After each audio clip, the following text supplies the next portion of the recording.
নাইম শেখ নিয়ে আপনাদের প্ল্যানটা কি ছিল আসলে? অনেক 1,10,00,000-এর মতন ওই দলটা গিয়েছে, মানে আসলে আপনাদের প্ল্যানটা কি ছিল? যেটা হয় আপনারা জানেন যে নাইম লাস্ট ইয়ার খুবই মানে বেস্ট ব্যাটসম্যান ছিল, ভালো পারফরমার ছিল। স্বাভাবিকভাবেই প্রতিটি দলই চেয়েছে যে না হলে তো আর 1 কোটি বিট হতো না।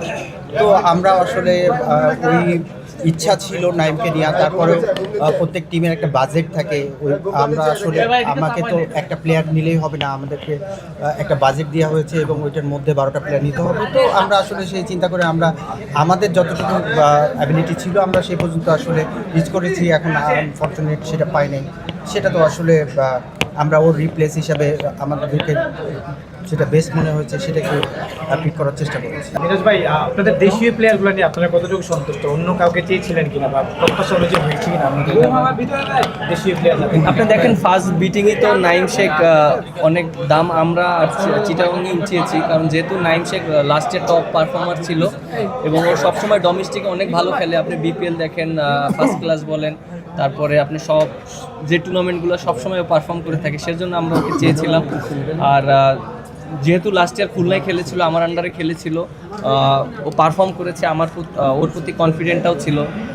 যেহেতু লাস্ট পর্যন্ত আমাদের একটা বাজেটের ব্যাপার ছিল, সেজন্য টিম ওইভাবে আমরা যারা চিন্তা করেছি লাস্ট পর্যন্ত ওকে ছেড়ে দিতে হয়েছে। আলহামদুলিল্লাহ, টিম ম্যানেজমেন্ট যেরকম প্ল্যান করছেন, ওনাদের কথাবার্তা বোঝা যাচ্ছে যে ওনাদের প্ল্যান মতোই টিম করতে পারছেন। ওনারা সিলেক্টেড প্লেয়ারদের একটা প্রাধান্য দিচ্ছেন, তো সব কিছু মিলে আমার কাছে মনে হয় যে খুব একটা ব্যালেন্স টিম হয়েছে।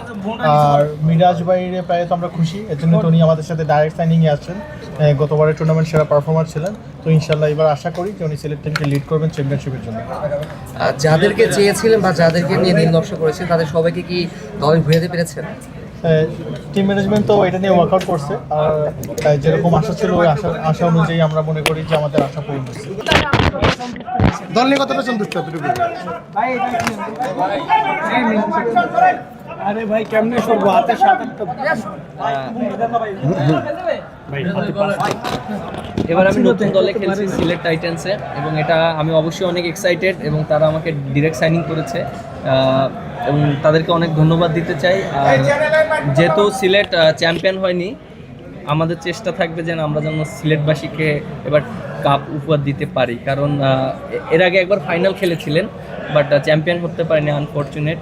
বাট আমরা চেষ্টা করব ভালো খেলার জন্য, এবং যেটা বললো যে হ্যাঁ আমরা বেশ কিছু সিলেটি প্লেয়ার নিয়েছি, যেহেতু আমাদের সিলেট টিম এবং ফ্যান ফলোয়ার অনেক ভালো, সেইভাবে আমরা ভালো একটা কম্বিনেশন করে চেষ্টা করেছি ভালো একটা টিম করার জন্য।